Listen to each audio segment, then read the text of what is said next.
story, which is called Charlie and the Chocolate Factory. Should I say written by Roald Dahl? It's okay, say it, chapter 1. Chapter 1. Here comes Charlie. These two very old people are the father and mother of Mr. Bucket. Their names are Grandpa Joe and Grandma Josephine. And these two very old people are the father and mother of Mrs. Bucket. Their names are Grandpa George and Grandma Georgina. This is Mr. Bucket, and this is Mrs. Bucket. Mr. and Mrs. Bucket have a small boy whose name is Charlie Bucket. This is Charlie. How do you do, and how do you do, and how do you do again. He is pleased to meet you. The whole of this family, the 6 grown-ups, count them, and little Charlie Bucket lived together in a small wooden house on the edge of a great town. The house wasn't nearly large enough for so many people, and life was extremely uncomfortable for them all. There were only 2 rooms in the place altogether, and there was only 1 bed. The bed was given to the 4 old grandparents because they were so old and tired. They were so tired they never got out of it. Grandpa Joe and Grandma Josephine on this side, Grandpa George and Grandma Georgina on this side. Mr. and Mrs. Bucket and little Charlie Bucket slept in the other room upon mattresses on the floor. In the summertime, there wasn't too bad, but in the winter, freezing cold drafts blew across the floor all night long, and it was awful. There wasn't any question of them being able to buy a better house or even 1 more bed to sleep in. They were far too poor for that. Mr. Bucket was the only person in the family with a job. He worked in a toothpaste factory, where he sat all day long at a bench and screwed the little caps onto the tops of the tubes of toothpaste after the tubes had been filled. But a toothpaste cap screwer is never paid very much money, and poor Mr. Bucket, however hard he worked and however fast he screwed on the caps, was never able to make enough money to buy 1/2 of the things that such a large family needed. There wasn't even enough money to buy proper food for them all. The only meals they could afford were bread and margarine for breakfast, boiled potatoes and cabbage for lunch, and cabbage soup for supper. Sundays were a bit better. They all looked forward to Sundays because then, although they had exactly the same, everyone was allowed a second helping. The Buckets, of course, didn't starve, but every one of them, the 2 old grandfathers, the 2 old grandmothers, Charlie's father, Charlie's mother, and especially little Charlie himself, went about from morning till night with a horrible empty feeling in their tummies.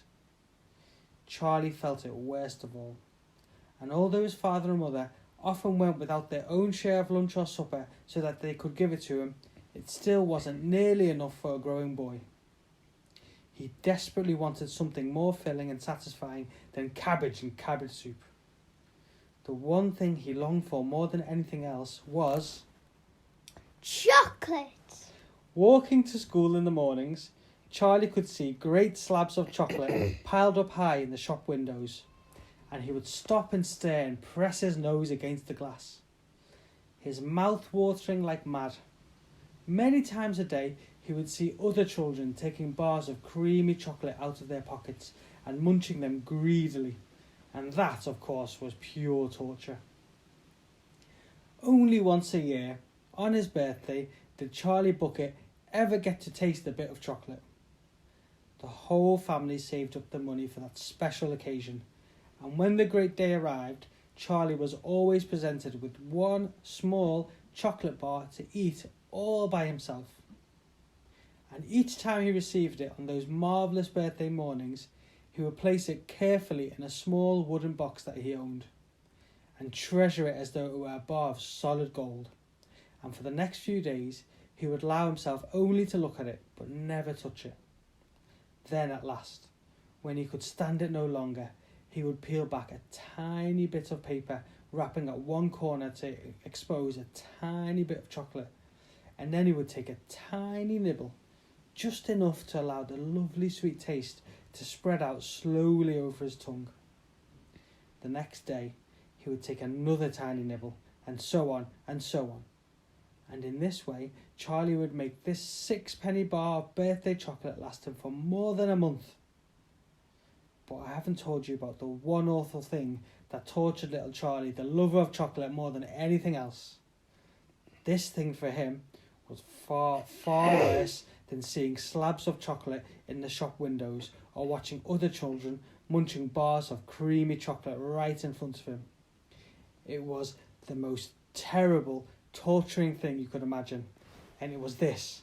In the town itself, actually within sight of the house in which Charlie lived, there was an enormous chocolate factory. Just imagine that.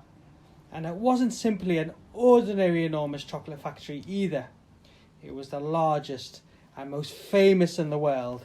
It was Wonka's factory, owned by a man called Mr. Willy Wonka, the greatest inventor and maker of chocolates that there has ever been. And what a tremendous, marvellous place it was. It had huge iron gates leading into it and a high wall surrounding it, and smoke belching from its chimneys, and strange whizzing sounds coming from deep inside it. And outside the walls, for half a mile around in every direction, the air was scented with the heavy, rich smell of melting chocolate.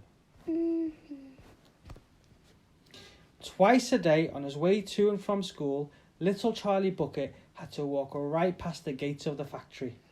And every time he went by, he would begin to walk very, very slowly. And he would hold his nose high in the air and take long, deep sniffs of the gorgeous chocolatey smell all around him.